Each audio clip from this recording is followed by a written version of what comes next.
Crowdfunding roundup, you ready to go? Let's freaking go. We are going into the new games. What do you need to know? Which ones do I have my eyes on? And am I impressed or not? Let's freaking do this. Okay, we're starting with Druid City Games. Almost $500,000 with Wonderland's War, Duel.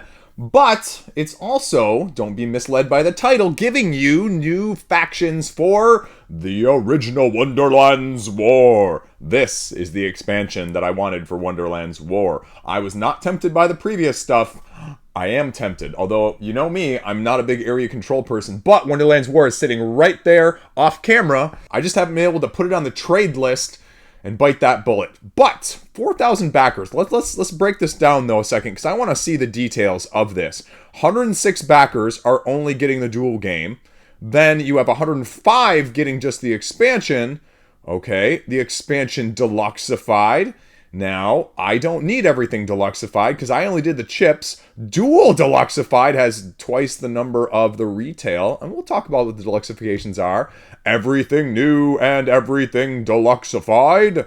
And I'm assuming you can get other add-ons too. So everybody, well, nearly half of people are getting everything new and upgrade kits that go along with it. So, again, I give this campaign kudos, because you know I love campaigns that tell it as it is. So, 1, these products are not compatible with each other. Bling! It's right out there. Okay, so it gives you the overview, getting 2 new factions, getting a fully standalone game. They say down here that they built this from the ground up. Now, I don't know about that, but it is using basically the same iconography and a very similar battle type mechanism as you're trying to control the majority of 5 different areas that you're dueling from, with a card drafting 9 card 3x3 tableau that you take from twice each round. You play for 2 rounds and then you determine the winner.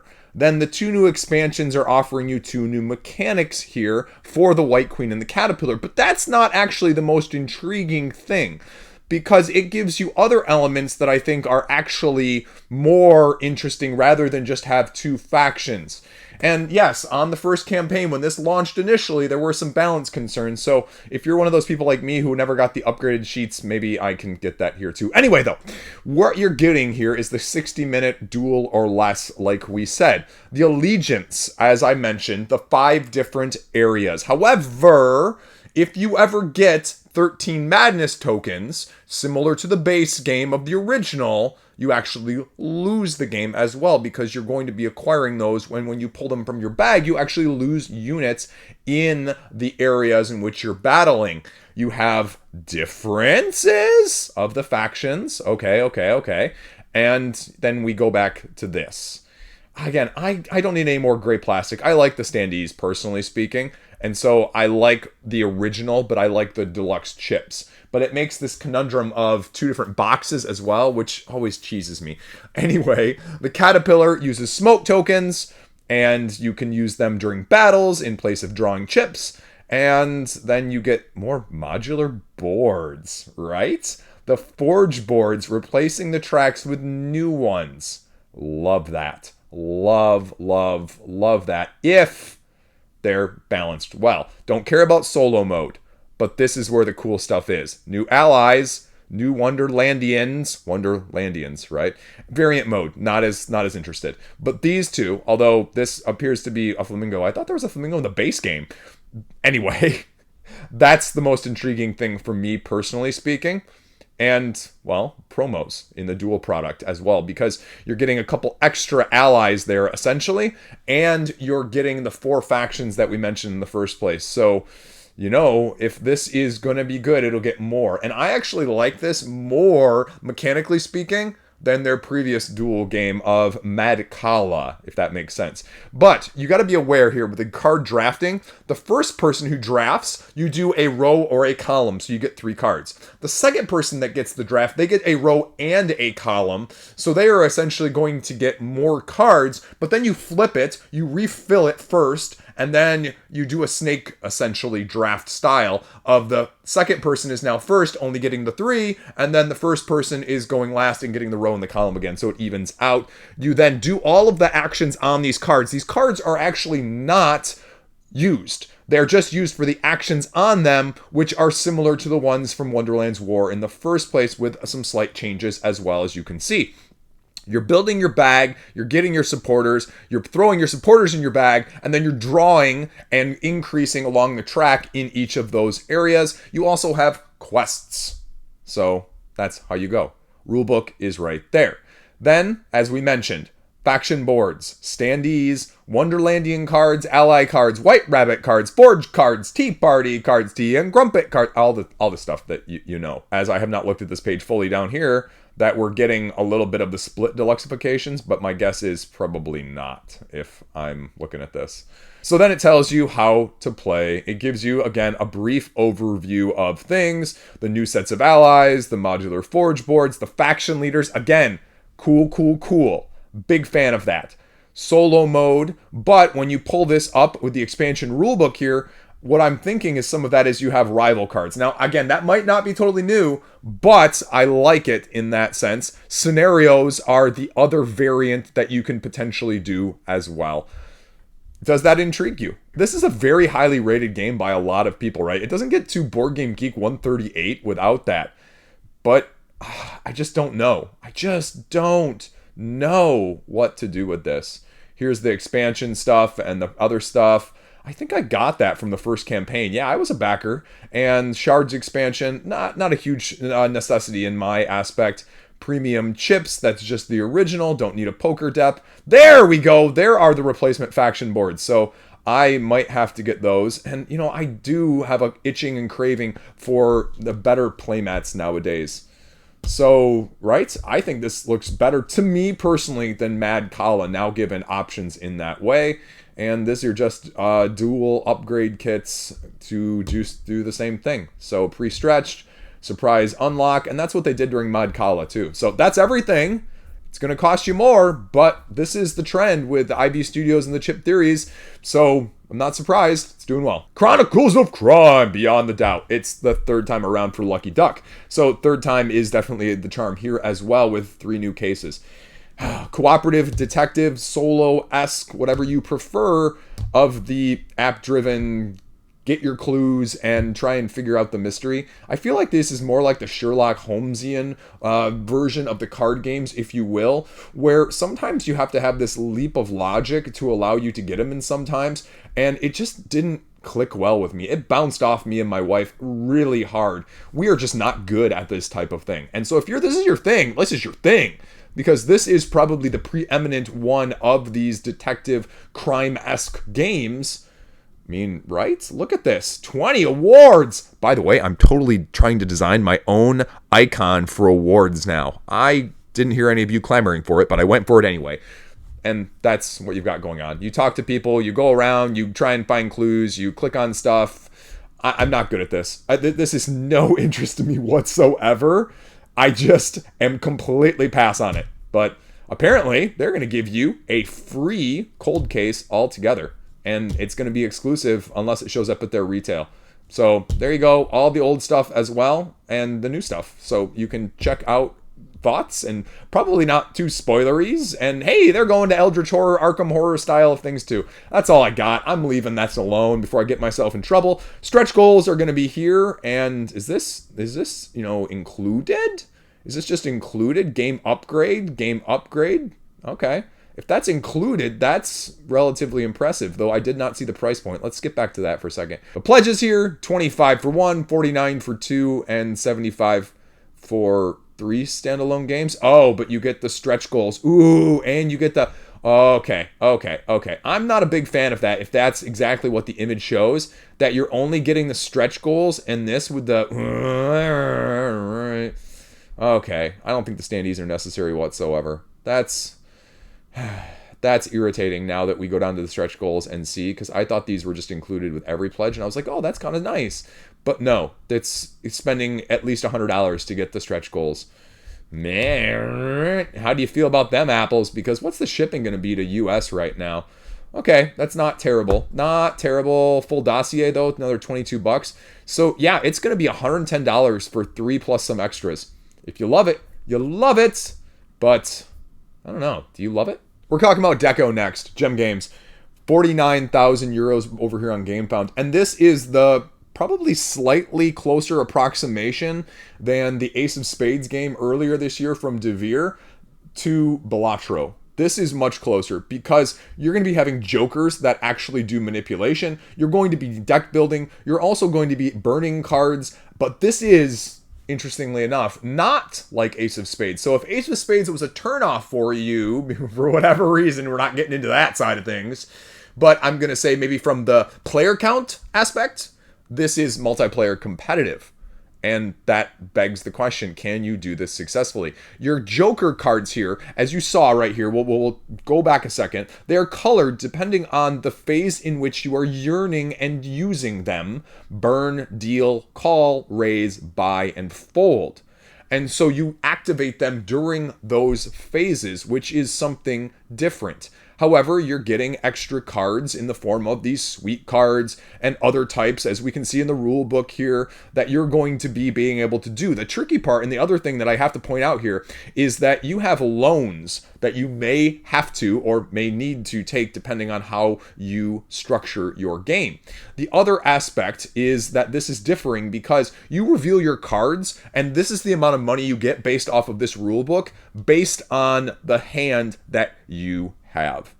So is that enough of a change, or is that too much of a change for you? Here's the jokers that I mentioned when you're using them, the wild cards and the antes, because you're going to be bidding and anteing just like you did with regular poker, which is not what Balatro is either, as you're just either going in for the small or the big blind as a bonus and playing regardless. Some flops, some additional cards, all of the differences that you're going to see in some of these activation effects, joker references, and wild card references. So it's doing something different.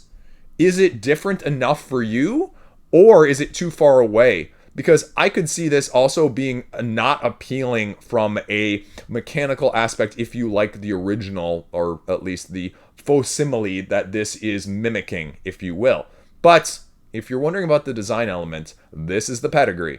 So if you like this pedigree, if you trust that pedigree, that's why you need to be aware. And I said deck building and burn boards. No, seriously, not literally. We're not going to talk about that. I know how to use the English language to my advantage. Burn boards in the sense that you can burn a card from your hand, put it there, and it's out of your deck. So it is a deck winnower if you're, well, familiar with deck builders and hate the inability to get rid of cards from your deck once they're acquired. So this is what you're getting with the Luxified components as well. Clay poker chips, gilded cards, and neoprene mats. So there you go. A few stretch goals. And folks, there is one level. You get it for 59 euros or you don't get it whatsoever. Stretch goals, well, if they hit a few number of backers here, we'll get a little extra content in terms of gameplay. So that's freaking good. And it's indie, right? It's freaking indie. And it tells you how to do it down here. You have your decks, you have your burns, you have your cards. You're going through, getting your money, buying from these slots.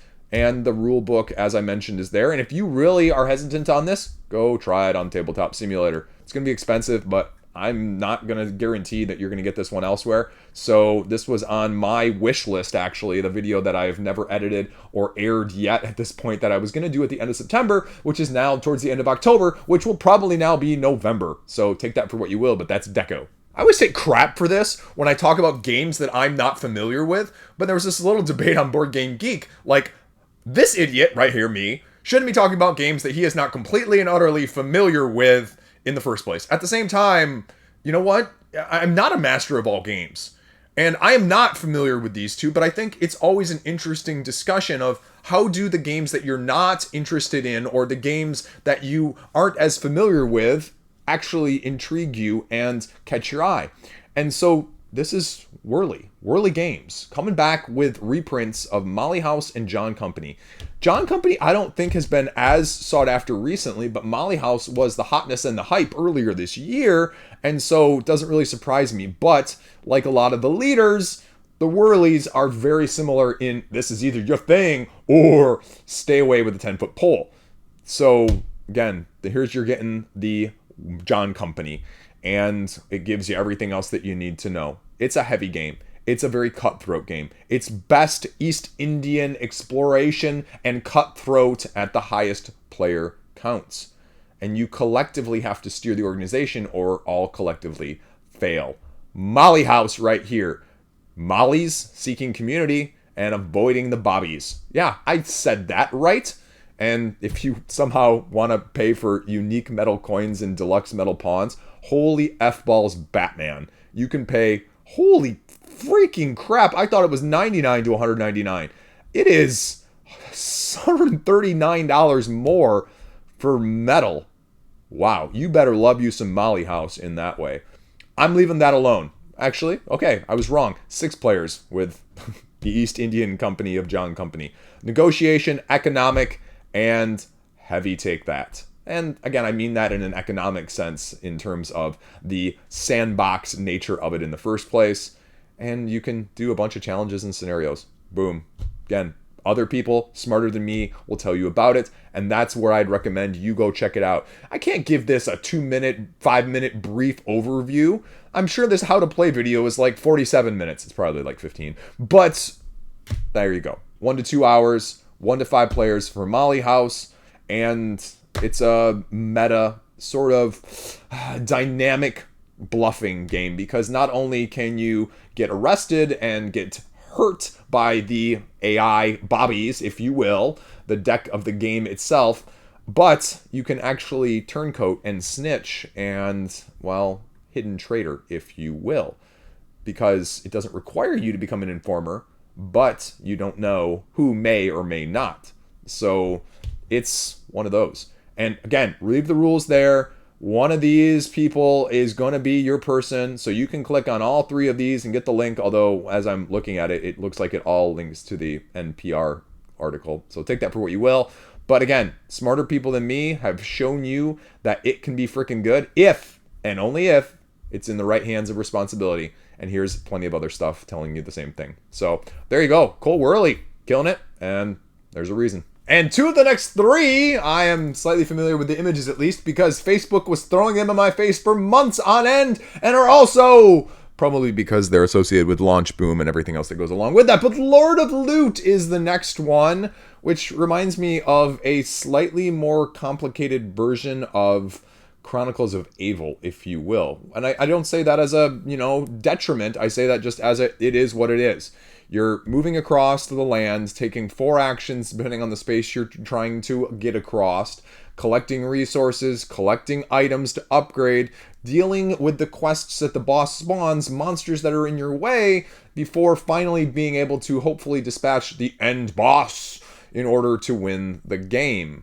That's the basic nutshell. 1 to 5 players, cooperative, hour to hour and a half. Rulebook here shows over the 6 different actions you have. Move, explore, exploit, collect, trade with other people, or fight somebody who's in the same space. Now you have a few other things like casting spells, using items, and changing your weapons. But that's basically it. You go, monster goes. You go, monster goes. Draw a card from the monster deck, shuffle, and repeat. Your monsters get actions, and it tells you exactly what they do. Move and attack, move and attack, move and attack, or spawn another monster, or precede the daytime marker. So if we skip down here, you can see a little bit of what the bosses have going on as well, and the quests that are going to be associated with him. The Pet Napper, yep. Narcia, looks like the one from Little Mermaid. Then you got a dragon, a few fish guys and tree guys, and a bunch of other stuff. So actually, more bosses than I was expecting. I just worry about the dynamics of, is it going to be deep enough? Is it going to be complex enough? Is it just going to be enjoyable? Or is it going to be too much upkeep? That's my big problem with Chronicles of Evil as a kid's game. There's just way too much upkeep for the kids, and it goes just a little bit too long. So that'd be what I worry about with this one too, if this goes for an hour and a half with the same sort of upgrading components and upgrading things along the way for your hero. So gives you the brief overview with the gifts that you see, and we kind of get to see some of the asymmetry in terms of the characters as well. Wompy, yep, that's called Wompy. Beware of the monsters. It says you can explore the land and get resources from those areas, and kind of just look through the monsters that we just showed you as well. That doesn't look like anything from pop culture, does it? Lives in a smoldering volcano and dabbles in crafting impossibly powerful magical ring treasures. So it's fine. It's satire. It's just like we were talking about with Decko in terms of the Balatro aspect. So that's what we got going on. I clicked the wrong way. If you want to get miniatures, you can do that as well. What do we got pledge tier wise going on here? Base game, 5th player, all in deluxe gives you a little bit of extras. Now, are the expansion gameplay included in the other ones? No, they're not. So can you get those as add-ons? Let's see. Add-ons?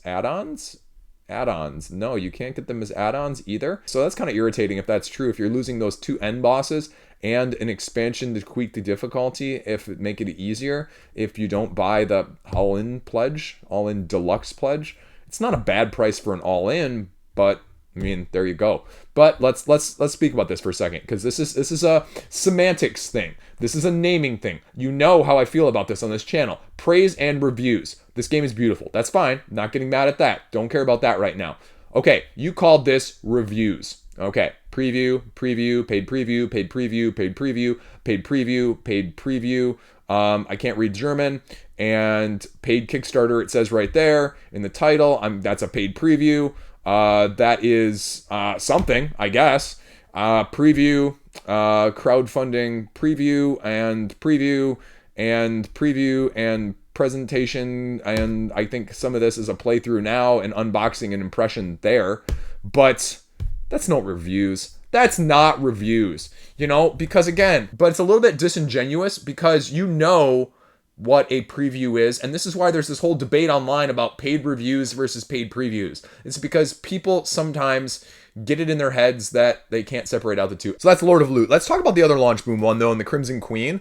And this is heavy AI use, though. They say sketches were turned into AI use combined. Take that for what you will, but this is a trick-taking. If you thought we were done with Wonderland game earlier in the video, you're wrong. But it's trick-taking with a twist, because some of them have powers and some of them get cards in 2 to 4 players, but 5 to 8 if you get the expansion. What are those powers? What are those twists? I don't have a freaking clue, because there's not really any examples except for if you try and blow this up right here and you can kind of read it. You choose any player, including yourself, to lead the next trick. The card played as the lead suit. If there is no lead suit, you choose the lead suit. This card is played in the blah, blah, blah, you blah, blah, blah. And at the bottom of them, some of them have points. And if you win those, you want to win those. And you first go up to 150 points or at the end of a certain number of rounds. And somehow there's a chaos deck, which keeps things unpredictable, breaks the rules, flip the table. Again, you better be sure you're being metaphorical there and not over dramatic like me, but it's all it says. So a couple random quotes, and that's pretty much everything on the page. It's going to be $20 for the base, $35 for that, and $50 for both the expansions that give more stuff. And holy crap, if you want to sleeve the hell out of this card trick-taking game that has no other details on it, well, you can do that too. So that's what we got going on here with the Crimson Queen. I thought this was interesting because it's a solo game, and it gives me this weird vibe of 20 Strong in a strange way. And 450 cards as a solo narrative game based on his previous RPG, I believe. Notorious is the name of that RPG, and in case you're wondering how notorious it is, well, here's no pun included getting a quote on the page. So it's not just me putting this on your radar. Thematic inspirations are clear. Again, that's the theme of this video, I guess, this week's. How it works. 450 unique cards, pools of 6-sided dice. That's why I referenced 20 Strong earlier. Match up your class and your character portraits to get your, upgrades, skills, equipment, all the fun stuff.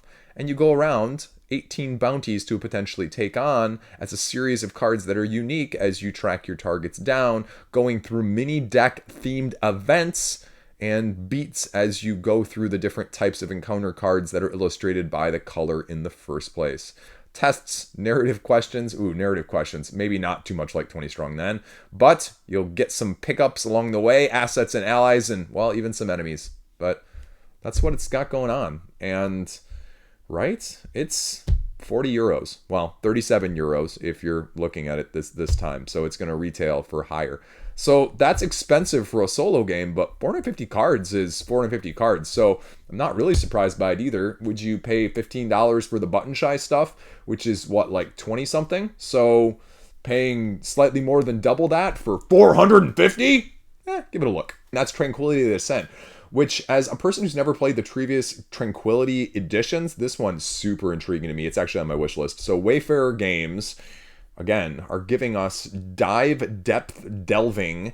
A little alliteration there. That's a tongue twister of actually harder proportions saying a little alliteration rather than the triple D. Anyway, diners, drive-ins, and dives. Guy Fieri, shout out. Anyway, so I'm getting distracted. 1 to 5 players. Cooperative, in the line of the game and the mine style of things, as you're trying to create this grid of 5 layers of 8 underground caverns. You have 4 different suits here that are going to be available to you. I believe it says 1 through 21. But the trick is you have to lay them in ascending order as you go across in the row. The problem is, though, that nobody knows what other cards everyone has, and it's a limited communication style game, which you know your boy loves limited communication style.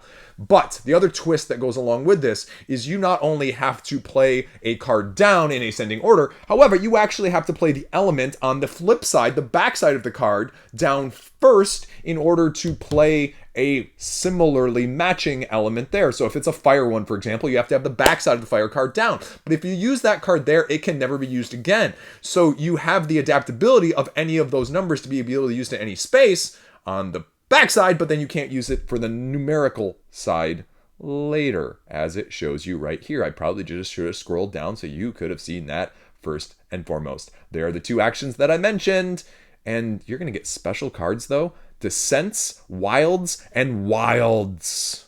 And so there's going to be rules, though, on how you can play them, of course. But it's coming with 3 modular expansions. Surface objectives, how good can you do it? Giving you some difference in each and every style of things. Minecarts, which allow you to take cards and stack them and move them. And then, if you thought bunnies were multiplying, well, you're correct, because the bunnies and the foxes are going to be there. And if too many bunnies, well, happen, you got to use the fox to clear them out, and so you can use them again, because if you run out of bunnies, I think you lose. Solo, you can do solo. It's totally doable. So there you go. That is the game. And, gosh, this looks absolutely enticing. Playmat would be nice, but I'm probably not going to pay for a playmat at the same time. And Tranquility campaign. Wayfarer's Tale. Oh, I remember that. Oh, I don't remember that they were the same company. So that's cool. And again, here is some content that is, well, reviews. If you watched that part of the video earlier. If you didn't, well, you can see me lambasting one of the other campaigns that called all of their previews reviews. But that's besides the point. What is the price point? I skipped over that completely. $23 for the game only, and the playmat's another $22. So that's not horrible. Do you need a playmat? No. Do I want the playmat? Kinda. And that's why Tranquility Descent is on my wish list. Now, this wasn't a great week for sort of the bigger, expansive, open world or sprawling type games, with To Gaia here as well as Vanea. And let's pop over to Vanea a second, because Vanea actually canceled from Forgotten Tales, and I was expecting more, and I don't really know why they canceled, but I'm assuming only getting 69% of their goal in the first couple days is the reason. So I'm not going to spend a whole lot of time on this one, but I guess, are we reaching a saturation point? Are people just not liking the big expanse? Are people finally cutting back? What was the reason that this one kind of didn't go as well? I don't think it's necessarily a price point issue. That's not out of the realm of any of the other games that I've seen in this line of things. Again, it's got a little bit of video here as well. It's got a rule book right here in addition, so it's got some of the stuff that you need to do in all of these aspects. It's got plenty of pictures, you know. That is the one thing that often cripples or is the Achilles heel of campaigns. They don't have enough pictures of components. As he's done being sarcastic, let's go back over to To Gaia, though, from Rose Gauntlet. Yeah, Wild Gardens Rose Gauntlet, and they're going into the roguelite style of things. Is it a price point again? Is it, just miniature driven? No, it has miniatures. So Is it saturation or is it player count? I have no freaking clue, but this is probably the biggest surprise of the week for me, that both of these aren't, sitting in six figures easy. But again, that's just going to show you that crowdfunding is completely unpredictable at times as well in both ways. Now, this is a delving type situation as you're circling around this, what do they call, the nest, and you're trying to dive down and get resources, and you can't go alone though. You're going to have to control multiple delvers, as they say, in order to go down safely as you upgrade your character's tactical combat and branching storylines. The important thing you need to know is this has a lot more narrative than, say, like a Dead Cells. 200 pages of narrative content. Stories are going with this. So is that the mix of things, as we have not seen a ton of that before? Like, Slay the Spire is Slay the Spire, Dead Cells is Dead Cells. Like, there's not an overarching, like, narrative story. He went up the steps to the next layer of the spire as he was crawling up the steps, barely able to... You know what I'm saying, right? And so that's the only thing I can just wonder, too, because we haven't seen that combination before. You're upgrading. You're getting new stuff. You're delving. So... you're gathering all of the stuff that you would need. And I'm not sure there's a lot like this, but it is also, as it says right here, very much quest based. So you need to have quests that are available to you, and you have to do a quest every single time. Whether you're solo or two player with this, you're going to be controlling multiple delvers. But it says you lose them if you actually lose them. No two runs are the same. Leveling up as you go along, lots of narrative and branching, adventure, gripping story elements of things. Is that the reason? $135? That's a little more than I expected, but so be it. Not terribly unexpected, though, from this side of things. Now that's expensive, though. The minion and the miniature packs, both of them, over doubling the price of the box in the first place. Yeah, $135 to $285, so $150 worth of just miniatures there. That's a lot for miniatures. Maybe that's it. I don't know. Right? Tell me in the comment section. What do you think? Why do you think it? Again, the rule book is on the page. It's got, graphics bare bones, but who cares about that? Because it gives you the gameplay elements that you might be looking for, gaining elements, gaining effects on creatures' death, gaining experience points, consumables. Again, it gives you all of the stuff that you need to know, going through your interlude phase, whether you retreated in your delve, you made it to the center, or whether you're going just to the next wave. Gives you some of the equipment stuff. I guess the question is, again, from a campaign, almost Lands of Galzier-esque, you can stop anytime, anywhere you want, and pick up and repick up. Is it for you? Dating sim expansion? Really? I'm sorry. I don't overlap or vibe with that at all. Again, this has try before I buy written it for me, personally speaking. So, I don't know, right? Preview the chapter 1. They say chapter 1 is based off of this big 200-page book, and then everything else is kind of standard. There you go, though. It's got some video content in addition. Gives you a bit of overview. I like the aesthetic, but you let me know. There you go. Gone to Gaia. Now, based on the information, actually, again, open world game only has $40,000. But this one actually looks like the most interesting to me of all of them. It's going to be super light, and it's almost more of a Euro vibe, if you will. I need to read a rule book, but the 2-minute overview that Travis did on their YouTube channel gives you a very good summary, and they link down to it below. So hopefully by the time you guys are viewing this, the rule book will be out, because essentially what you're doing is you're doing a 3-turn phase system where you're using effort cubes in order to do the actions of moving across the board, interacting, drawing cards from the market decks and the encounter decks and the upgrades, trying to achieve either 15 fame or legendary points, or complete your 3 quests and then see who has the most at the end when someone does their 3 quests. And you just use these cubes to go along and do these actions, including things like portals, because you have 4 different worlds here that you're literally going to be traveling between. There are going to be Ronin that you're going to be fighting that use a dice-based system in order to overcome them with a stats similar to a Lands of Galzier, in the sense that you have a base level stat and then you add a die to that in order to see whether you overcome the enemy plus their die roll. But you can use some mitigation in terms of extra dice as well as fate, and to help you overcome things. So I guess I just wonder about how much replayability, depending on how many of the different characters that you have in the first place. And it looks like 9 different travelers here is the base game. So that's kind of a good combination, because what you do at the beginning of the game is each of these characters has like their own set of cards to go along with their own set of like player boards and quests. Then the stuff that is all the same between the characters is shuffled into those decks. So like the market deck is made up of like the market from this player and this player and this player and this player. And if you lose those battles that I mentioned, well, you lose life points. And so you just rinse and go. They tell you about the different worlds. They tell you about the different heroes. They give you all of this stuff, right? Here are all of the things. And there's a ton. And so it's very interesting. It's very light, but it's more Euro-y in the sense of optimization with a little bit of random card-driven deck drawing to see who's the best. But again, what's the price point for this one? $79. Not bad. A little bit more expensive than I was expecting for mostly a card-based game. But what is the extra add-ons or the unlocks that they've got here? Don't care about any of that stuff.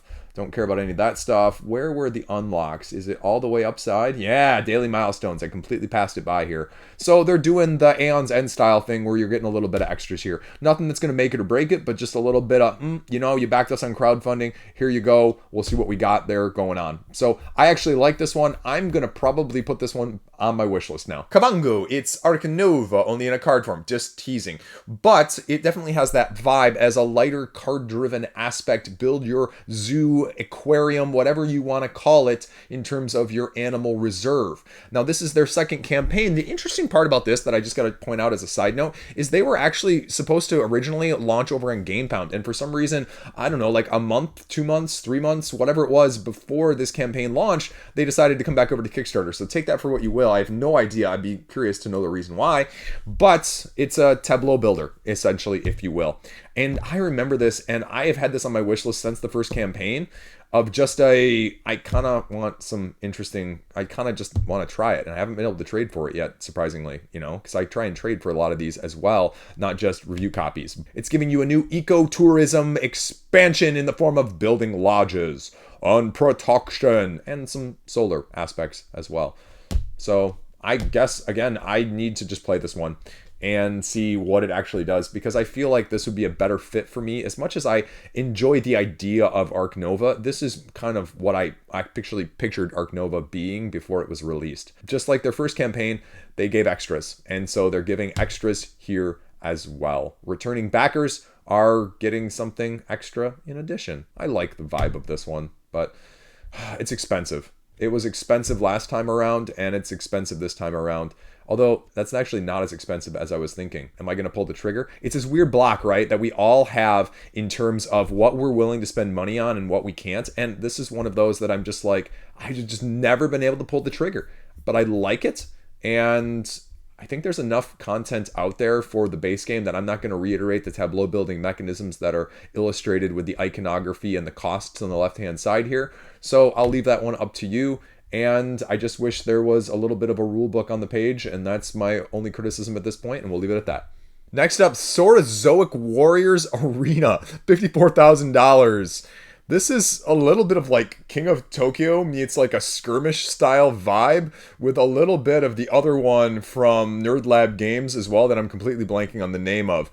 So there's not necessarily as much information on the page as you might like, but having looked through the rule book, I can give you a little bit of better synopsis of what's going on.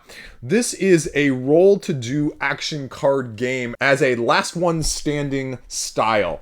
And so each of these characters has their own deck that is going to have dice requirements on them. And on your turn, one of the phases that you'll be doing is rolling your action dice in order to match the cards that you have available to you to take the actions on those cards listed. That's where you're pretty much doing all of your moving and attacking other enemies. However, the dynamic of this game is a little bit different in terms of the first two phases before that, because there's going to be terrain and items on this board in the first place that you're going to be interacting with. There is even a freaking volcano token in the middle as a 3D miniature that you can stand on, get extra glory for, because glory is how you also then subsequently buy the other more important elements of things are the crowd cards. As you fill up crowd cards, you unlock additional abilities for your character when you get a certain number. That's how you get the ones at the top of the card.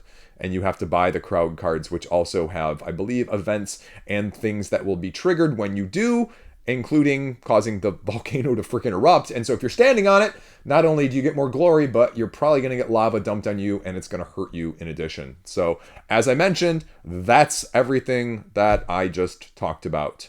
If you get all 6 icons at once, you may claim a Saurozoic card. And again, Saurozoic card. But if you really are clamoring for more of a super fantasy brawl and not having enough expansions for that, don't worry. This is also going to give you plenty of expansions in addition, because the pledge tiers, only $50 for the base, but you can get 2 expansions to go along with it, not only being able to play it with 4 people, but 5 and 6, as well as Revenge of the Magma Lord. I thought that said something else there differently first, but I'm not going to tell you what I thought it said because I'm going to get myself in trouble.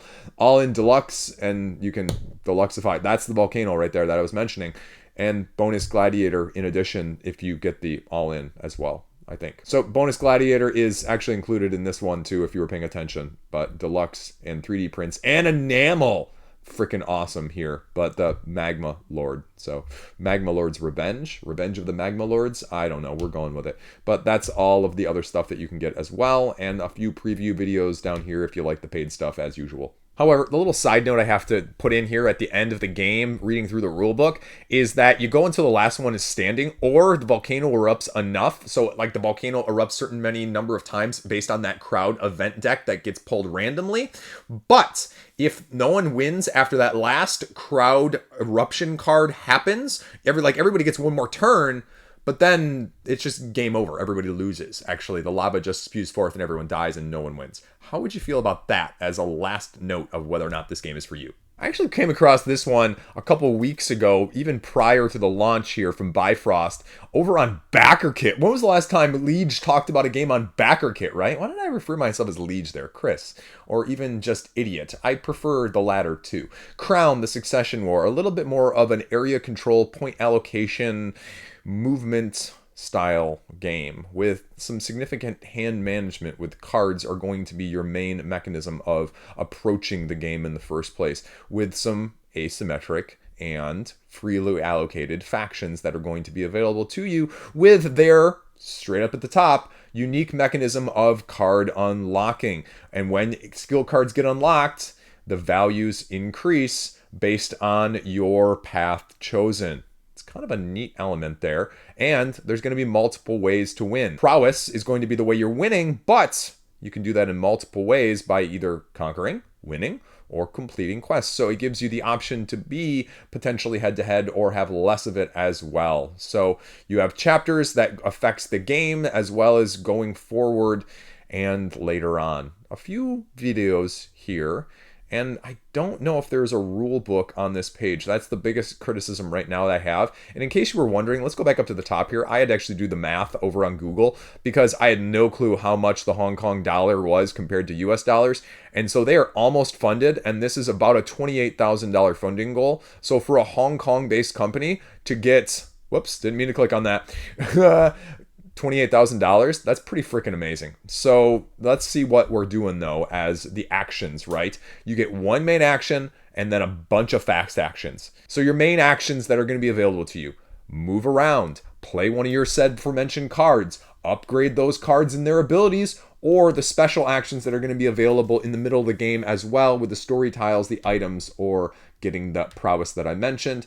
Fast actions that are going to be available to you in addition as well. Then you just figure out who wins. But you know what? This is kind of cool. I like the aesthetic, and I just like the vibe that it's got going on. Now, is this a game for me? No. I mean, this probably isn't a great game for me, but I like the idea of it, if nothing else.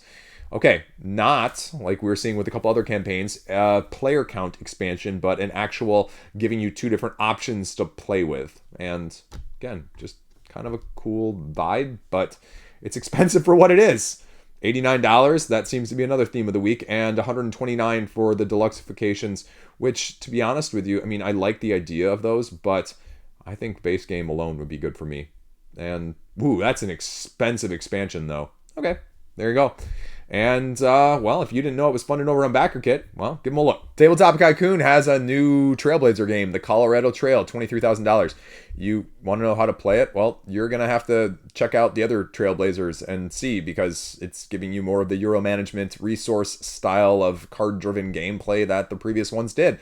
And that's about all that's on the page. So if you like this game for $50, you want the upgrade pack that does something else for $69, or you want all of the previous Trailblazers, you can do all of that as well. Because, again, this is the third in the iterations of things. So why put more content on the page than you need to? Come on, put a rule book on there. What makes this one different? That's just kind of not really giving nearly enough information, period. Okay, this one is heavier than it appears. I thought by the aesthetic that this was going to be like a lighter Amerithrash, whatever style game. No, Garage Rock is actually at least a 3.0 weight rating on Board Game Geek as a medium weight Euro worker placement style vibe played over 16 rounds, 16 weeks of summer, as you try to successfully be the best at the Battle of the Bands at the end of the game. Look at that aesthetic, though. You would not have picked worker placement as the first guess, would you? Band members being placed around the city, getting the equipment and the skills required for the various gigs to earn the money to be the best at the end of the summer, like I mentioned. Kind of an interesting concept. And you can kind of see what you got going on here. The only question is that I don't see answered immediately is what makes this one different apart from the theme? Like, what's the twist on the resource management worker placement? Don't mind the meeples, don't mind what you've got going on here. I'm wondering if the unique band members all do something different in terms of worker placement, but it does have a 32-page rulebook that you can check out, because there are going to be levels of the gigs and the after parties that you're going to be dealing with as you go through this deck, choosing only a few of them on a game-by-game basis. It gives you the overview like all rulebooks do, right? The turn structure as you're getting here of either placing a band member or doing a gig. Placing a band member, how you're going to be doing that, giving you the location examples, as well as the actions that you're going to be doing at locations that are going to be also color dependent, as you can see here, of different things, different colors, different things in each area.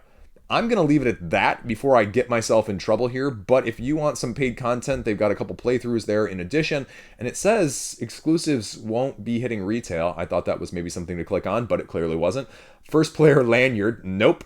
Constructible Battle of the Band stage, nope. Dual layered player boards, kind of like it. Acrylic instruments, maybe. Custom wooden components, iffy. And a storage solution is never as good as it seems. So you are getting the Jean Jacket expansion as well. New strategies, more replayability.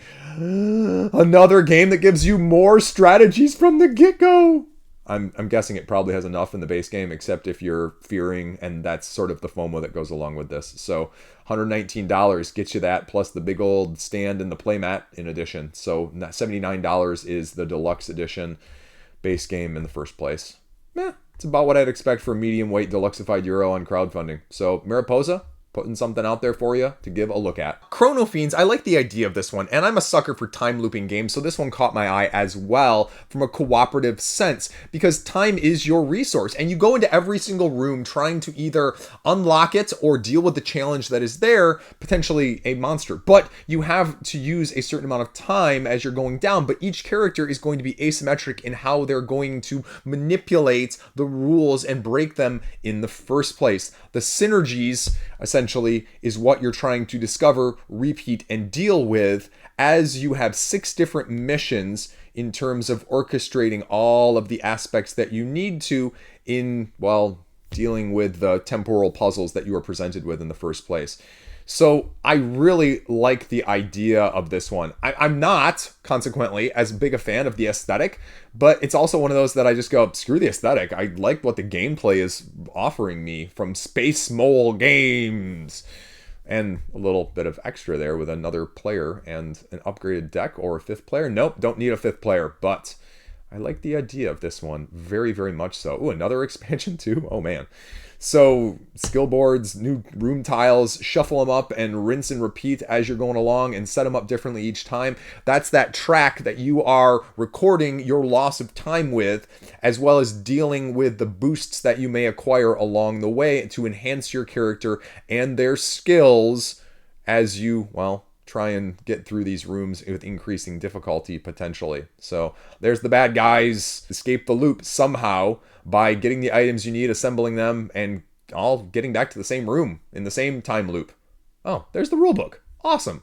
I like this one. I'm going to actually add this one to my wish list. I might even be pledging this one. So I'm going to click Remind Me and see what Space Mole has in store and watch a little bit more of the gameplay. No? So there you go. That's, why you watch the end of this video, because sometimes the good ones are hidden in the back. I'm not really sure why that phrasing came out the way it did, but we'll leave it there because that's what you get on this channel. Look, it's another cat game. It's funded. It's got 40 grand. You roll dice, you get resources, you use them to buy cards. That's kind of how you play, right? And then humans go. Human chases the loudest room, and if you get caught, you get bad tokens, mischief tokens. So once you run out of tokens, the game ends, and whoever has the most tokens wins. So why do you back this game? Because they deluxeified the cover, and you can get some enamel pins.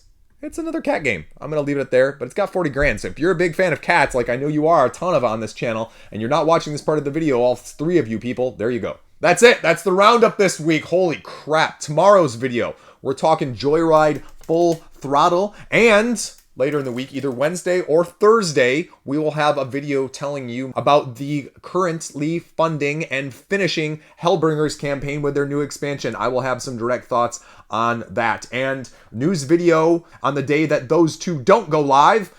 And there's plenty of stuff to talk about video-wise. And I'm trying to do more shorts because apparently that's where all the views and subscribers come from. Did you know you can get like hundreds of thousands of views by old shorts all the time? So that's why I'm doing more shorts lately, although it has to be less me talking, more me playing games. So we'll see what I can do. I'm not very good at this thing. You know that at this point as well. That's why this place looks the way it is and why it is what it is. I'm done. I'm an idiot. Peace out. See you later. Have a great freaking fantastic day.